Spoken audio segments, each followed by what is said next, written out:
we see 10,000 people die each year as a result of melanoma. And just so everybody's clear, melanoma is the deadliest form of skin cancer.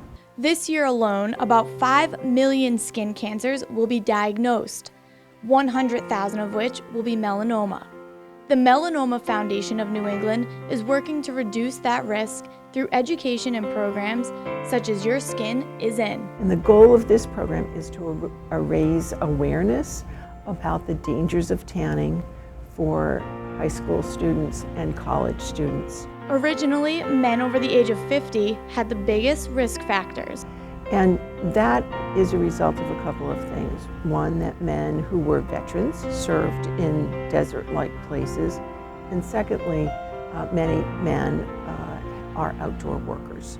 So that's the traditional group. That age of men still have the highest mortality rates from melanoma, but the foundation is now focusing on ages 19 to 35. In this category, melanoma is the second most common cancer. And when we think about why that is, it's really very specifically around the use of intentional tanning. Intentional tanning means going to a tanning salon or laying out to change the color of your skin. There is no such thing as a safe tan. The tan fades, the damage doesn't. Marketing and PR manager Megan Rothschild began indoor tanning at age 17. She wanted a bronze complexion and quickly became addicted. After about, I'd say, a couple weeks of indoor tanning, was totally hooked. I was finally able to achieve a tan. I was super excited about the way that I looked. I became almost addicted to that feeling of being inside that warm booth. And I did that for 2.5 years. Tanning became a weekly routine for Rothschild, who discovered a mole on her stomach that led to a cancer diagnosis. For me, it was at that moment, my first reaction was, you're an idiot, you did this to yourself. Rothschild underwent major surgery for the stage 2 melanoma, including lymph node removal and over 75 stitches. Woke up with drainage tubes in my incisions and all sorts of netting, and just a really horrific experience. Now for over 9 years, Rothschild's speaking out against the dangers of tanning and promoting Your Skin is In.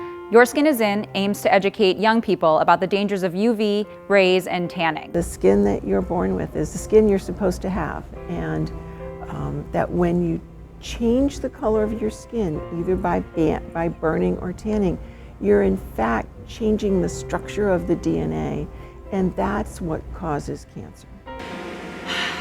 It's something for me that I still struggle with on a regular basis. There's all sorts of ways that you can feel good about yourself that doesn't involve exposing yourself to harmful UV rays. So it's really kind of finding an alternative and just embracing it and being proud of the way that you look.